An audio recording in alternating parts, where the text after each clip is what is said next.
Once again, this is Black Ram MC Syllabus in Jinja, Uganda, representing Africa, representing my grandfathers, and one reason why I'm still living in this system of life, I'm still living because I want to transform. You get? I want to revive my culture. I want to transform my generation.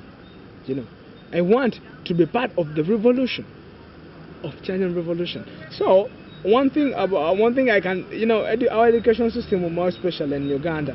Our education system, it just makes us feel like, it makes us to think of white collar jobs. You get the white collar jobs, but it doesn't take us through the lines of getting back to our land.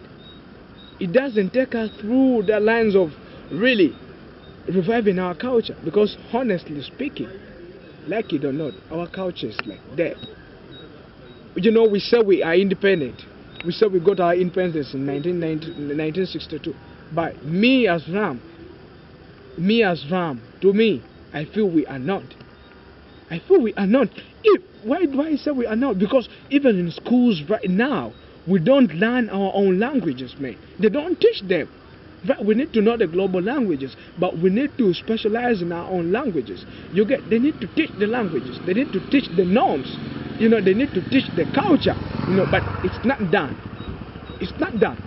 Now, the only thing I'm remaining with as Ram to make sure that happens, to make sure that I'm part of the revolution, is the tongue. Now I have the tongue. I use my tongue. I use my voice. You get?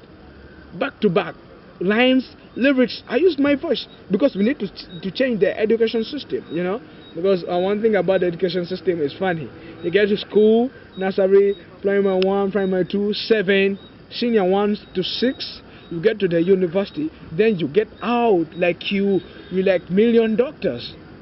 You like million doctors, but you all want to go to be doctors in hospitals, of government hospitals, either private, but you don't even think about the culture. So which means me, I wish as Ram, and I dream it, and I want to live it. I want to see it. I want to see it happening in Uganda before I die. At any hour I will die. I want to see it happening when our languages, our indigenous languages, are the keys in everywhere you're going.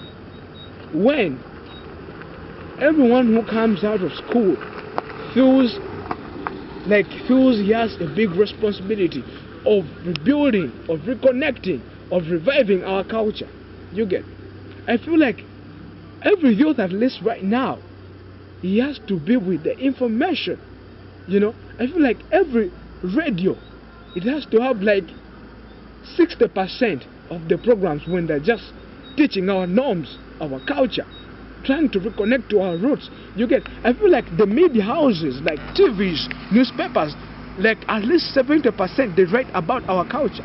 My man, when you read the newspapers, they're full of contradiction. When you get down to the citizens, they say the condition, like the situation, we live in a bad situation. Newspapers are full of contradictions. Like people are living in a bad situation.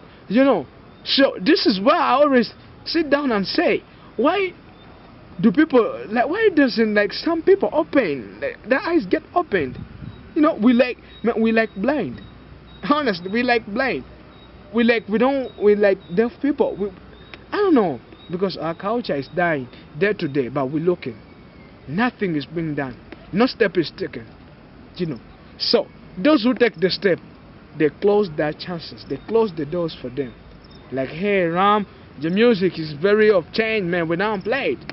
We want you to sing about the bling bling like any other mainstream artist. Man, I won't wait for that. I don't care if someone is now playing me on radio, but as well I can get to the market on Wednesday that now or anywhere and preach, and people really understand.